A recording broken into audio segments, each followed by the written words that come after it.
जी, तो बताइएगा कि एक तो पाइका क्या है, और बच्चे किस किस्म की चीजें खाते हैं। पहले सवाल यहाँ से शुरू करते हैं।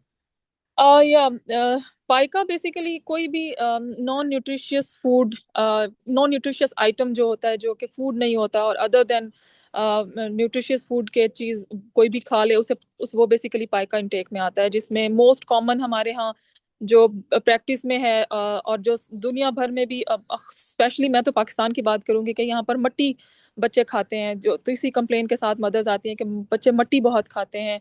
दूसरी एक जो उसके बाद कंप्लेन देखी गई, दीवारें चाटते हैं, लाइक पेंट चाटते हैं, पेंट खाते हैं, फ्लेक्स पेंट के पड़े होते हैं वो उठा के खा लेते हैं।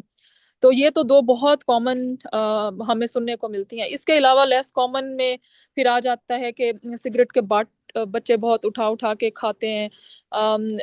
कोई भी चीज, पत्थर, बजरी, सीमेंट, इस तरह की चीजें उठा के खाते हैं। तो हर वो चीज जो बेसिकली हमारी नॉन नॉन न्यूट्रिशियस होगी, जो कि फूड आइटम्स में नहीं आती, और वो खा रहे हैं, तो वो पाइका में आते हैं। सही है, नहीं बहुत अच्छी बात है। और अमेरिका में मैं थोड़ा सा आपको बता दूं, यहाँ पर हमने देखा है बिल्कुल, यहाँ पे भी बाज बच्चों मट्टी वगैरह का तो इतना नहीं देखा, लेकिन बाज दफ़ा बच्चों में कपड़ा है। बाज बच्चे जो है ना, ये बाल बाल मैंने देखा है कि बाज बच्चे जो हैं वो बाल उतार के खा रहे होते हैं। कुछ बाज दफ़ा ऐसा होता है कि ये कुछ निशानदेही करती हैं बच्चों की कुछ नफसियाती बीमारियों की तरफ भी, लेकिन काफ़ी दफ़ा ऐसा नहीं होता और उसकी बहुत सी और वजूहत होती हैं।